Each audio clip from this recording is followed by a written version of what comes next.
Navim Ömer Demir. Şey su 5 sal az bir sanat etkim. Em her sali buna.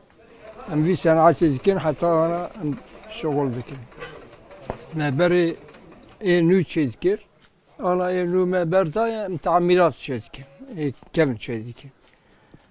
Üç ağı mesela nü اوقا مغازه تنبو اوقا حاضر تنبو ayakkabıya hazır تنبو Peraviye mesela dağıt merik ölçüye koydu da mesela ölçüye diğer mesela ayakkabı çizikir. Ya ala hazır pırbiye jibona bir daha sanat ahirine ama me berza me imalat berza mana tamirat çizikir.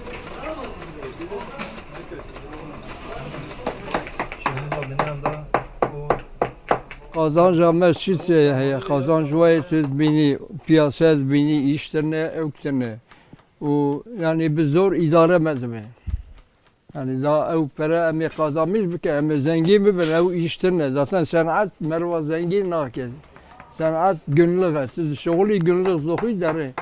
Beri herkes para kazanmış ki beri iş baş bu beri mesela avka ayakkabıya hazır ne bu mağaza ne bu dağıtın cemme ürçüye koddan mecbuna ayakkabı çizikir yani herkes işi baş bu. Vakana ne bu? Ana mesela tamam milleti mağaza mezun ve bir merik derel ve dere ayakkabı kizisini yakarte koledike hafta haş taksit çizike.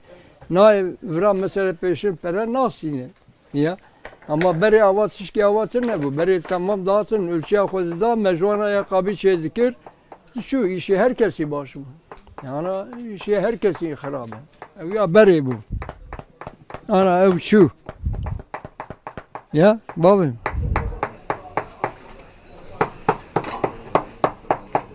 Sanat yani tişki harabını ne? Ama yani siz zengin nabi. Siz sanatta zengin nake. Ama tu muhtaca kesici nabi. Lokmek halal ti bukhi. Vara İlle mezherim bikem kapiye devlete viya tişkitine ana zaten viya zarabu viya zore.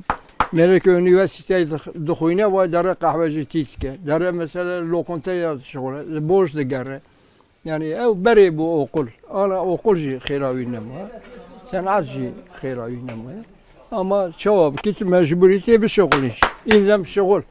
Hatta mirin şogul. Ev sanatı ho memnunum. Çünkü sanat zevkavi ayrıya.